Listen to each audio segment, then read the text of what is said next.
You think you know somebody. I mean, we've known these guys for what, 5, 6, 7 years. You may learn something today that you didn't know before. Now, I don't know whether it's something you want to know about them or not, but you might actually learn something about them that you didn't know. This is my chance to tell all of Olya's secrets, so. And since I didn't know that was happening, everything's off script and off the cuff, so there's no telling what you're going to learn. That's right. All right, we have a set of questions that we do with all of these interviews, and so if you hear the same question over and over, that's to be expected. The answers hopefully will be different, but the questions are the same. So, and there are several of you who've gone through these questions. I'm looking particularly at Julie right now. She went through these a few years ago, and so we're just going to start.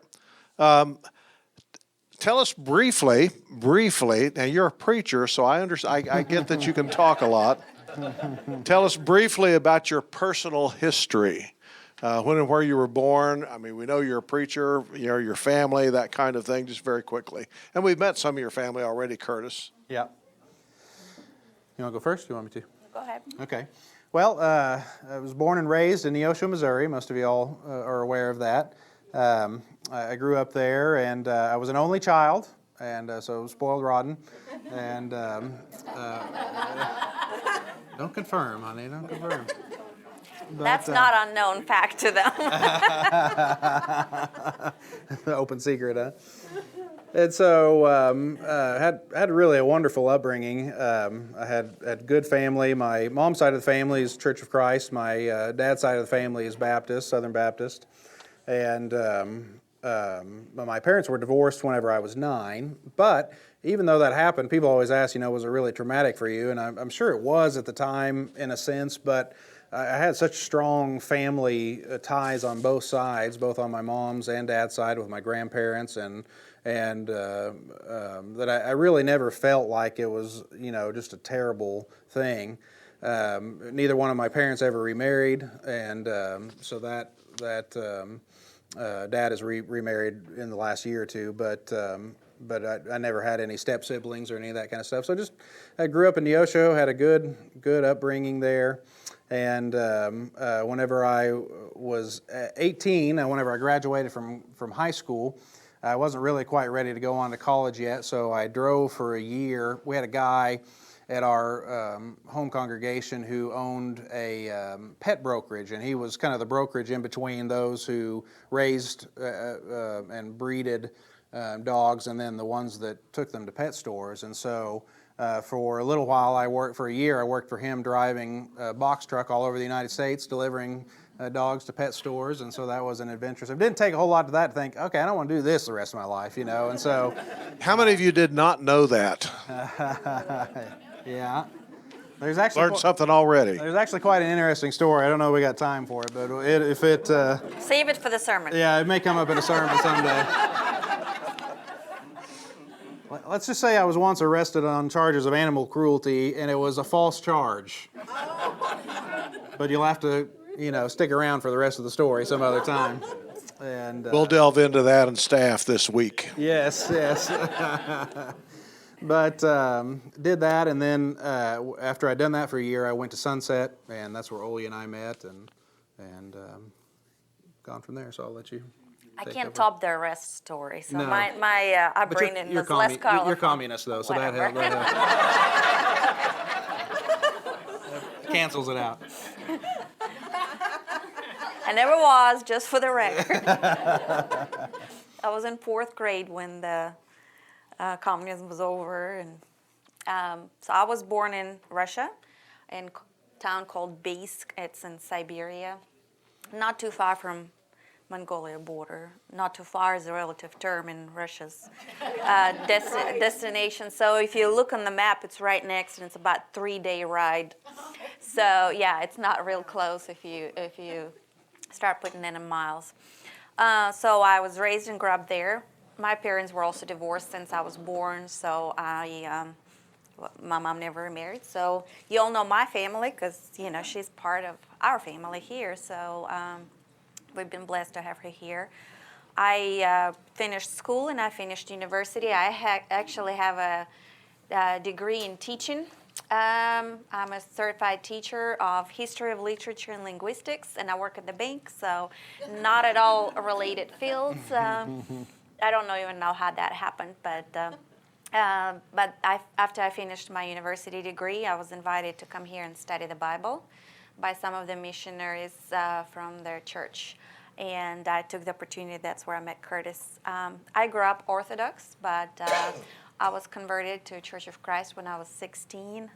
My English teacher at high school at the time called me and said, hey, there's some missionaries, and I want you to hear the Native American speech, so just come over and listen.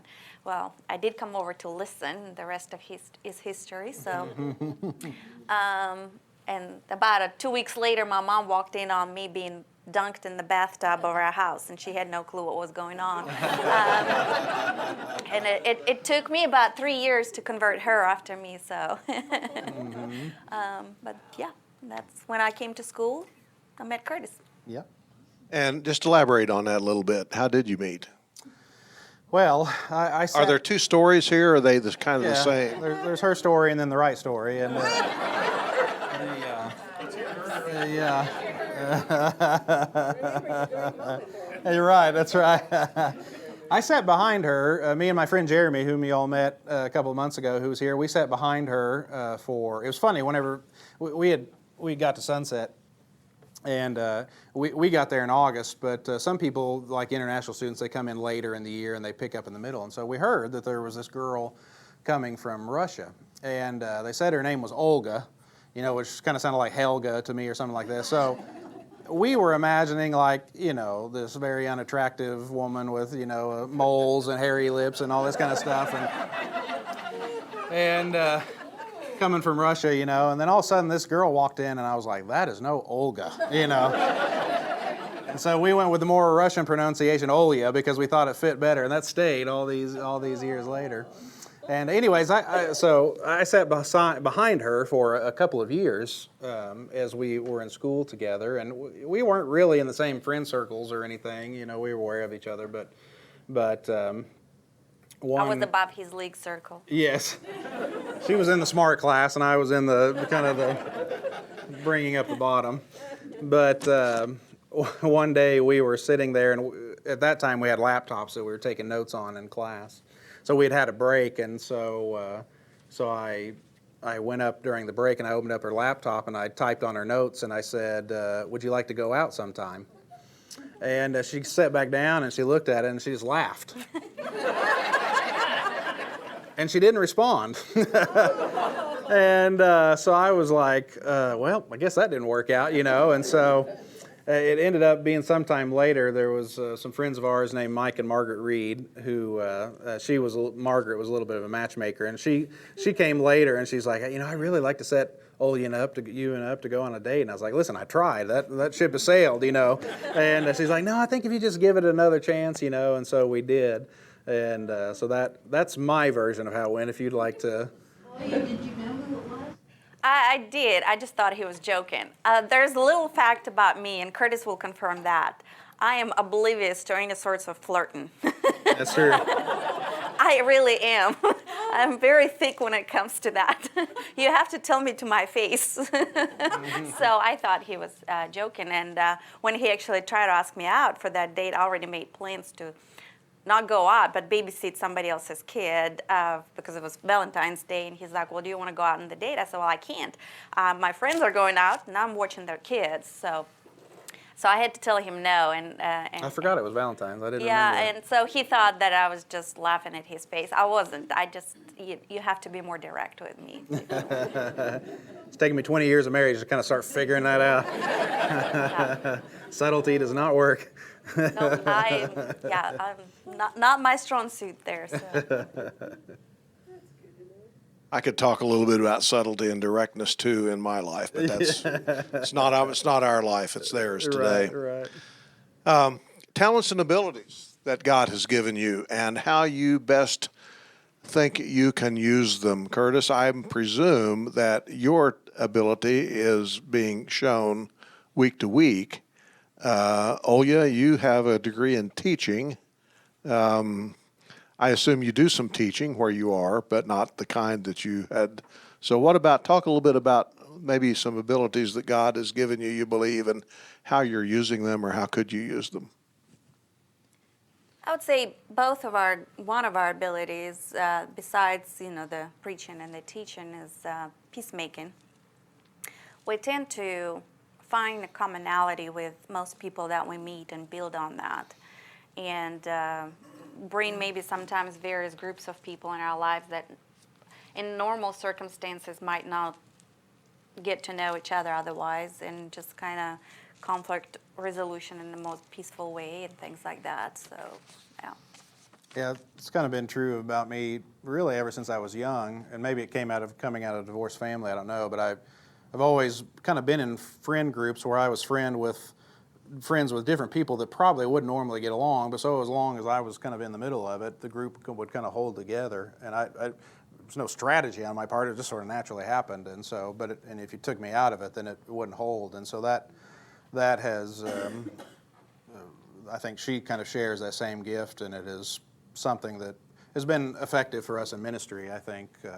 And you used that at the place where you were before here, is that correct? Yeah, we did. We had two churches that had split in the 90s where we were at in Sladen, and we were able to reunite those two churches and bring them back into one, and so that was a neat, again, not a pre-planned thing by us. It was more of God's providential dropping things in the right place at the right time, but we had the right personalities to help make it happen, I think.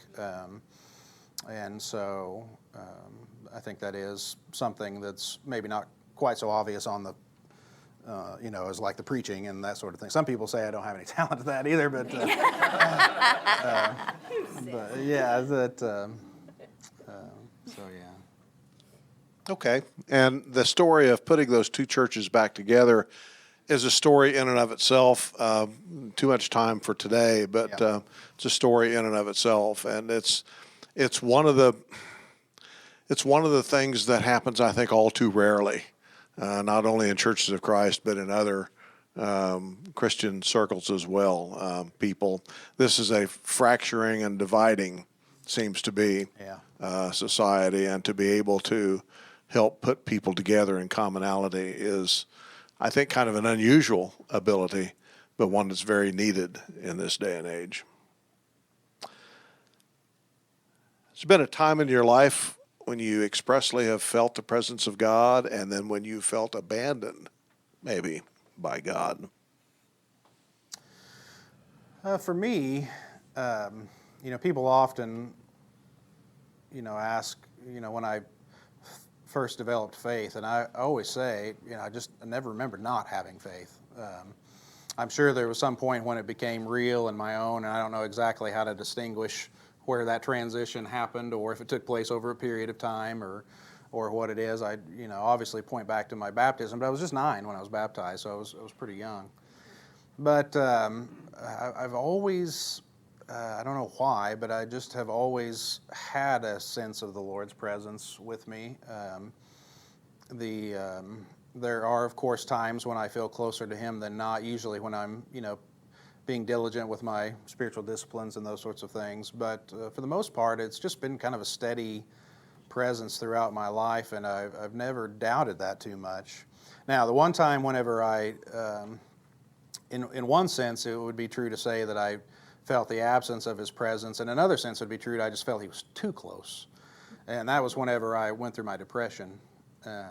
And the reason I say that He was too close is because as depression tends to do, it makes you feel guilty about everything. And so all of a sudden I felt like God was almost overwhelming, like I couldn't escape, and it was judgment and that sort of thing. And that was the only time in my life when I really had a crisis of faith. Not a crisis in the sense that I didn't believe, but I just didn't know what to do with what I was believing because I was in mental distress. And so that was certainly the biggest challenge.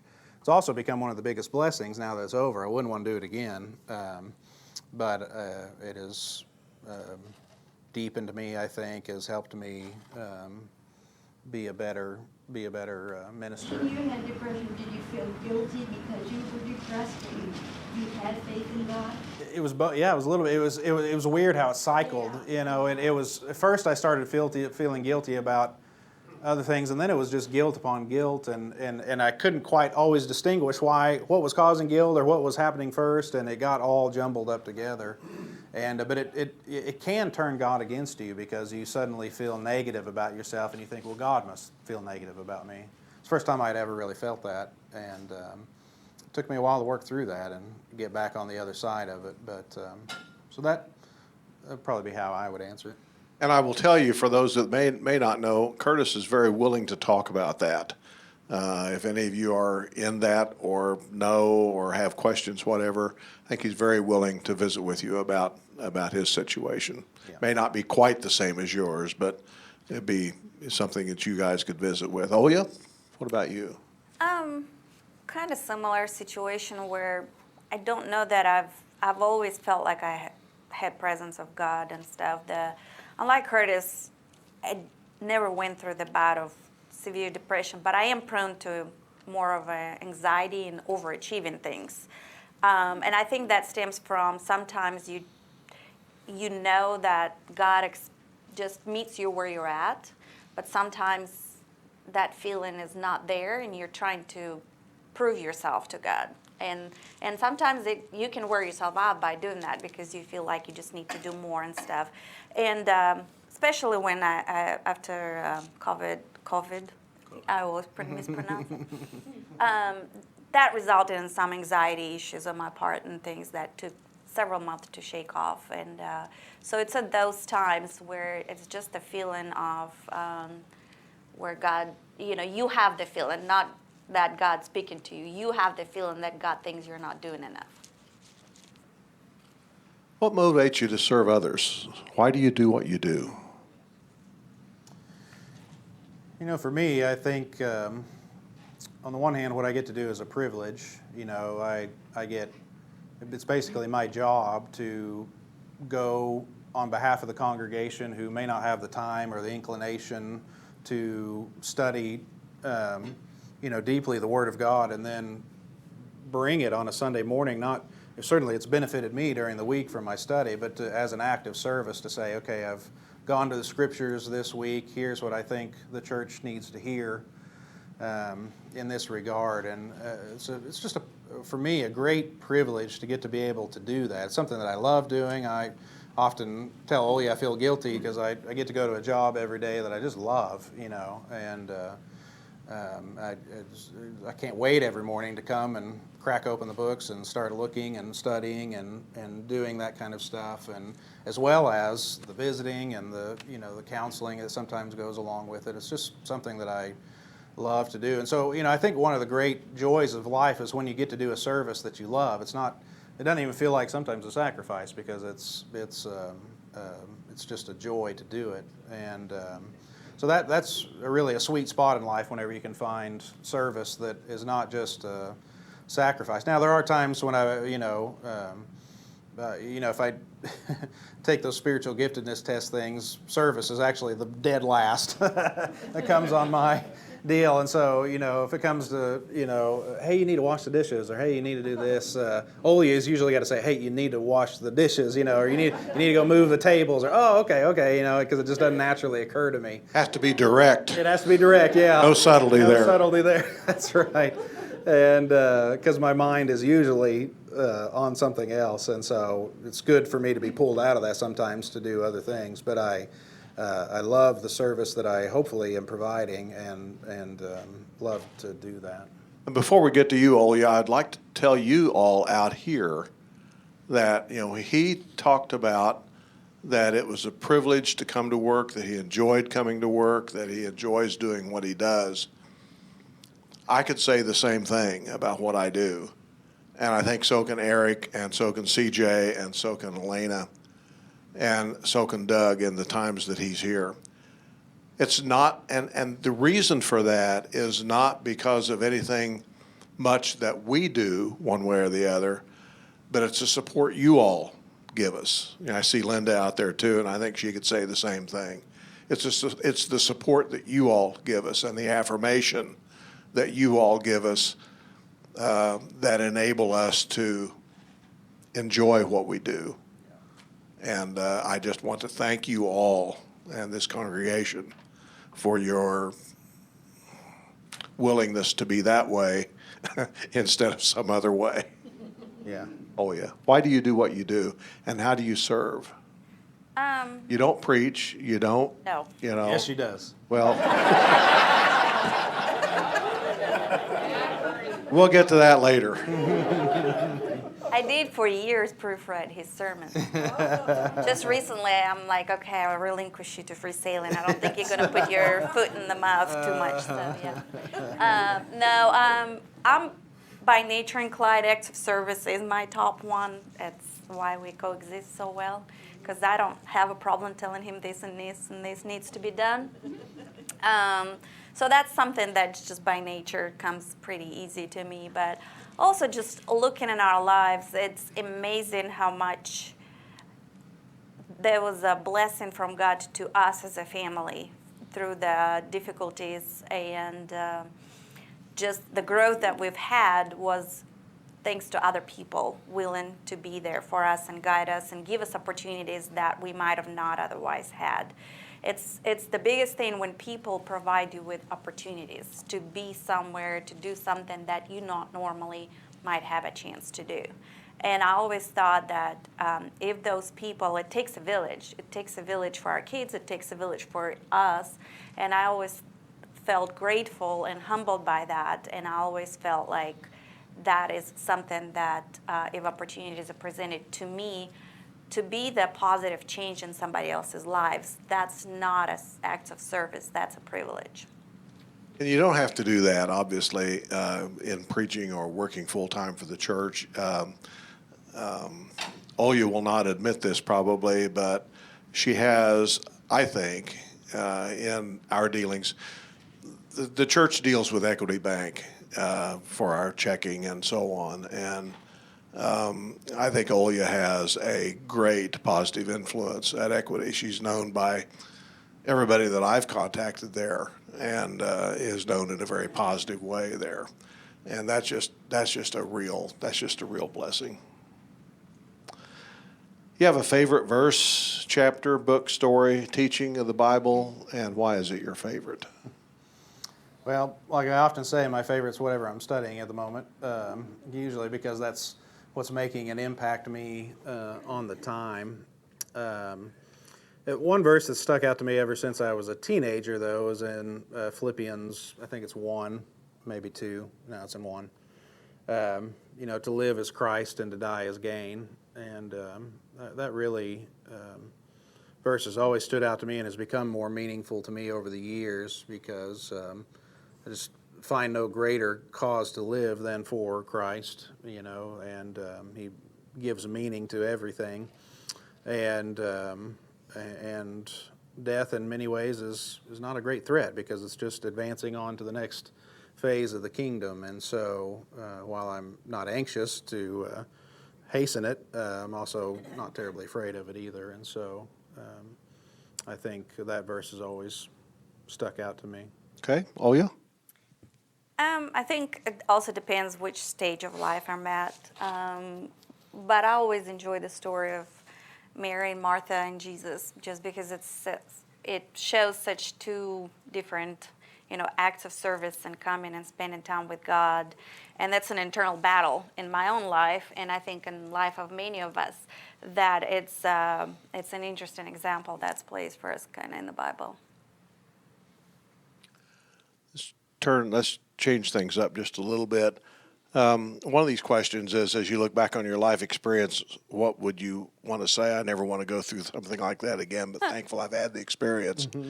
Curtis, I'm guessing for you it was your depression. Yeah, sure. I'm guessing. Yeah. Oh, yeah, I don't have a clue for you in terms of, I don't want to go through that again, but I'm glad I had that experience. And I'm asking you. I have to be direct here. Say something about your old boyfriend or something like that.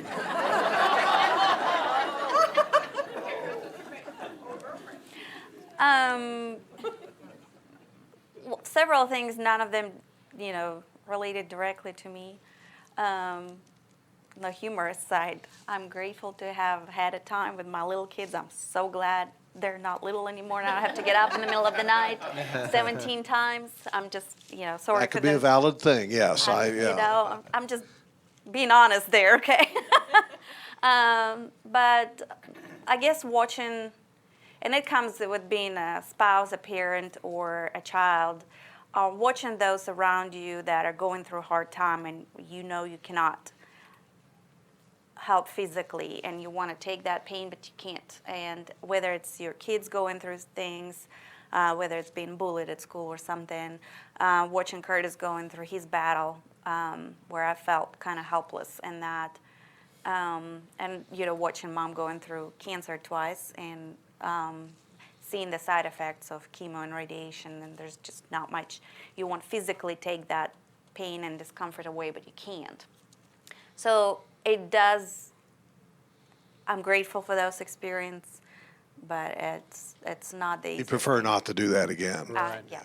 One thing that I think we both would agree on was, when Valentina had cancer the first time, we were in Sladen, hadn't been there too awful long, I don't think. We'd been there a few years, I guess. But at that time, Valentina hadn't lived in the country long enough where she qualified for any kind of medical assistance or medical insurance. And so suddenly she's got cancer, and we've got no means of financially, to take care of this. And so it was just neat the way that God moved. We lived in a town that was, Sladen was a German Catholic town, and I was good friends with a guy that was a deacon at the Catholic Church, and he had a guy that was going through his deacon program who was an oncologist at the hospital there, and he said, I'd like to meet you all together and just see if he's able to do anything. And the doctor was just the sweetest, kindest man, and he appreciated that we were trying to fight for her mother and to get her help, and so he ended up going to the board of the hospital and getting financial aid for us through them, and ended up covering almost all of it. We had some, probably $5,000 or $6,000, but compared to the hundreds of thousands that it cost, and so that was really painful at the time. It was a lot of stress because we did not know what we were going to do. We were worried about her and her health. We were worried about financially, are we going to have to be declared bankruptcy, all that kind of stuff. And so when the Lord comes through and takes care of something like that for you, man, is that a faith-building experience that, yeah, he really is capable of taking care of his children. And so wouldn't want to go through it again, but boy, did it increase our faith, to do that, so. This is probably the toughest question on this whole list. What do people see when they see you? What do you think people see when they see you? Now, if you want to, Olya can answer for Curtis, and Curtis can answer for Olya. Or you can each answer for yourselves. I'll give you the choice. That's a hard question to answer. To answer in the funny way, I don't have the most welcoming face if I'm not smiling and make an effort to smile. So sometimes people tell me that I am kind of mean looking. So sometimes when you say what people see when they look at you, I sometimes can come across as unapproachable. So. My dad still to this day, when we're together, he'll be like, is she mad at me? I was like, no, Dad.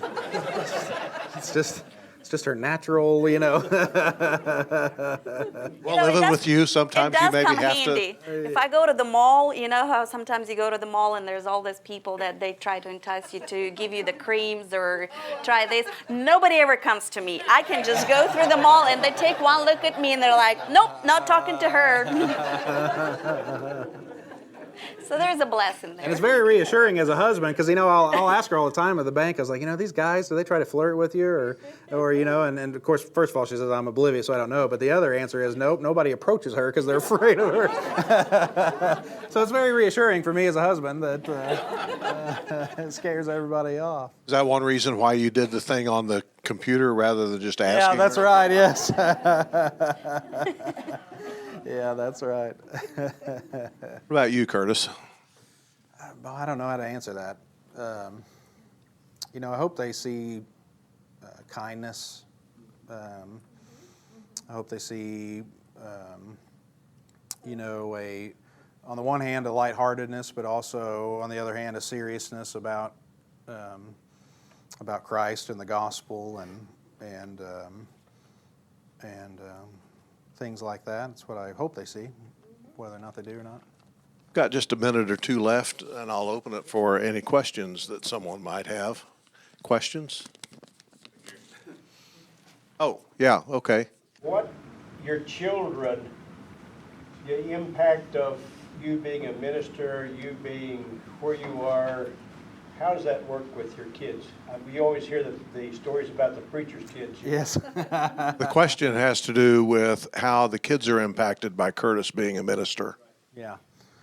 I really think, from my perception, maybe I'll answer differently, but I think we have worked pretty hard not to make it an awkward experience for them. I don't gather from them that they feel like they're under a microscope or any of that sort of thing. Number one, this congregation has been really good about, and where we were at in Slayton before, I mean, they just have loved our kids and accepted our kids, and so I don't think they have felt terribly bothered by being the preacher's kid.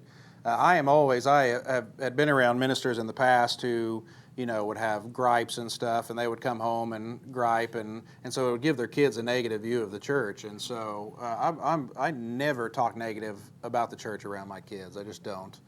For one, I rarely have anything negative to say because we've been blessed here, and so it's a great thing. But I just do not talk negative about the church around my kids, and so because I want them to, because when you're in a minister or an elder, you have access to information that most, a lot of people don't, and there's all sorts of difficulties, and there's politics and everything. I mean, it's just part of life. Anytime you're in life, that's just part of it. But I have worked hard to just kind of give them a normal life and not lay heavy burdens on them, and I think, from my perception, they're pretty comfortable. I don't know. What do you think? I would second that. Just to kind of elaborate and start with us, we've been really blessed both times with both, the Slayton congregation and here, where we were taken into the folds and I never felt that I was viewed as a preacher's wife. I was always, hey, there's another person in our midst, another member of our family who's going through similar struggles. I was never put on that, pedestal, and people knew that I struggled with things equally, and they were always willing to help. And the same with kids. I always had a lot of help trying to guide me on how to raise them, and guide us, giving us the advice, or sometimes a smack on the head during the church too. And I always appreciate that too when I'm not there. But yes, for the most part, that reflected on the kids. They're just kids growing up in the church where they see the main impact I particularly want to see with my kids is we're not going to church because we're supposed to. We're going to church because we get to, and the people that are there, they're a family. And one of the things that Curtis said was he doesn't talk negative about the church around his kids. That's good advice for anybody, parents, grandparents, uncles, aunts, anybody. Joellen, did you have a question? Curtis, my question is, since I'm also a former kids book reporter, what kind of advice would you give a high school senior, a young man wanting to become a minister?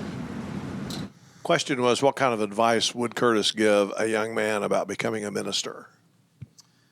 It's a good question. I think the most important thing would be to go somewhere and to start your study. I was lucky that I got almost right out of high school, 1 year out to go and start studying. So I was pretty young whenever I began that, and that I could see the fruit of it at the time. But now, 20 years later, 25 almost, man, I really see the fruit of it because it just builds on itself. And so the earlier you start, the better it is, I think, and the more capacity you will have to do things. And so I would just encourage them to start studying on their own and to find a program, whether it's Sunset or one of our universities, and get going because it's important.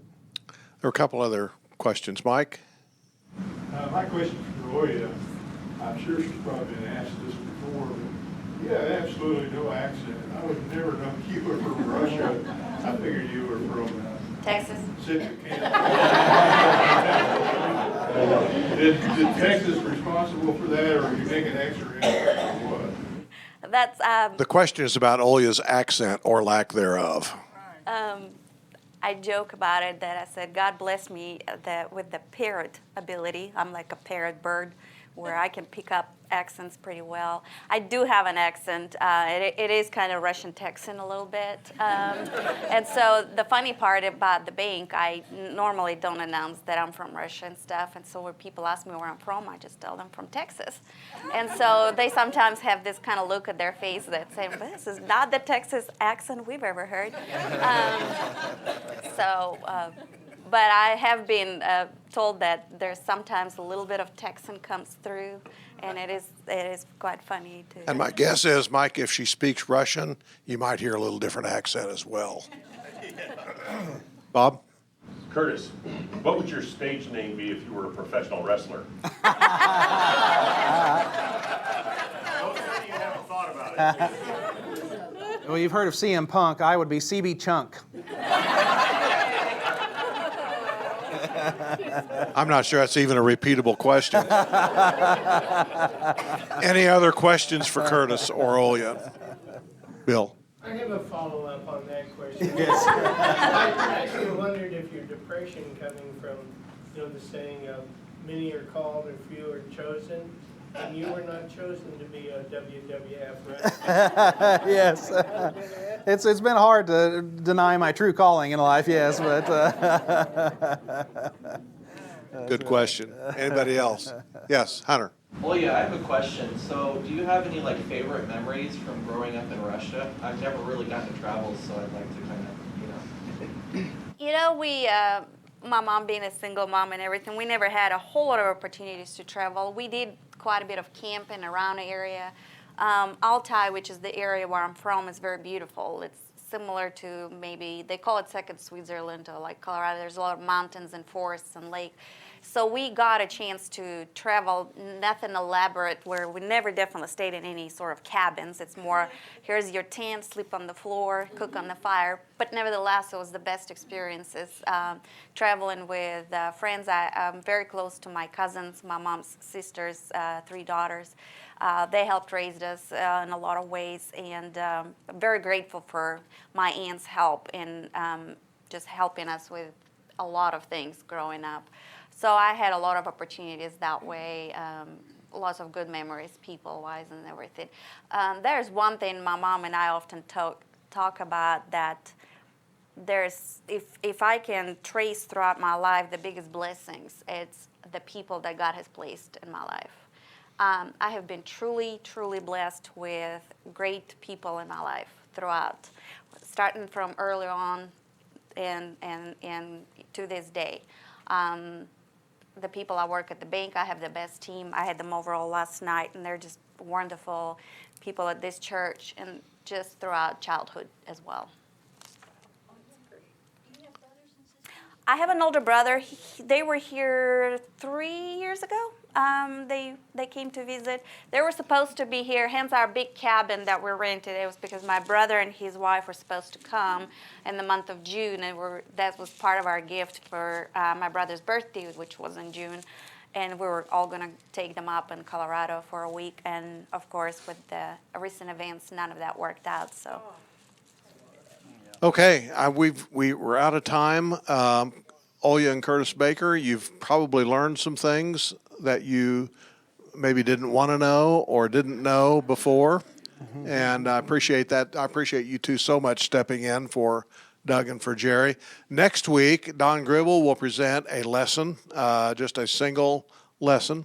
I asked him to present something out of a favorite story he had, or a favorite Bible chapter, something of that sort, or favorite book.